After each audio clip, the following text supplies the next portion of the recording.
Okay, okay.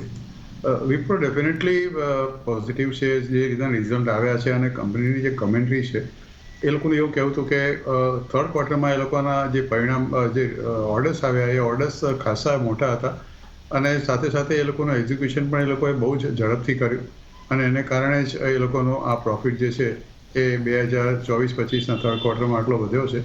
આપણને એ પણ ખબર છે કે રિસેન્ટલી લગભગ ઓક્ટોબર 2024માં આ કંપનીએ 1:1 બોનસ પણ આપ્યું હતું.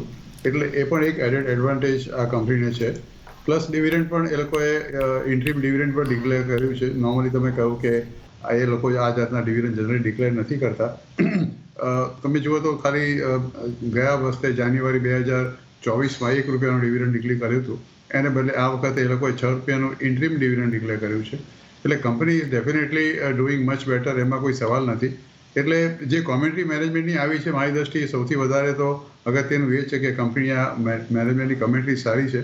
ઇવન એડીઆર પણ તમે જુઓ તો એનો એડીઆર પણ ગઈકાલે લગભગ 4% અમેરિકાની અંદર ઉપર હતો અને એનો જે રિઝલ્ટના જે આંકડાઓ જે છે કે જે સેલ્સના આંકડા જે આવ્યા ડિસેમ્બર 2024ના થર્ડ ક્વાર્ટરની અંદર તો 16,803 કરોડની આસપાસ હતા, લગભગ 3% જેટલું ઉપર હતો.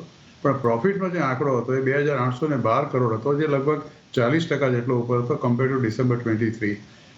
મને એવું લાગે છે કે કંપનીનો જે આશાવાદ છે અને કંપની જે રીતે અત્યારે પોતે બતાવી રહી છે પોતાના ફ્યુચર પ્રોસ્પેક્ટ્સ ને બધું એ જોતા અને બાકીના જે લોકોના મોટાભાગના જે બ્રોકરેજ હાઉસના જે તારણો છે જે મોટાભાગના નેગેટિવ છે, એને કદાચ જે લોકો અત્યારે ડિસ્કાઉન્ટ કરીને ચોક્કસ છે. આમ ₹320 સુધીનો એનો એક 52 વીક હાઈ તો ગયો છે. લાઈફ ટાઈમ હાઈ તો ₹370ની આસપાસ છે.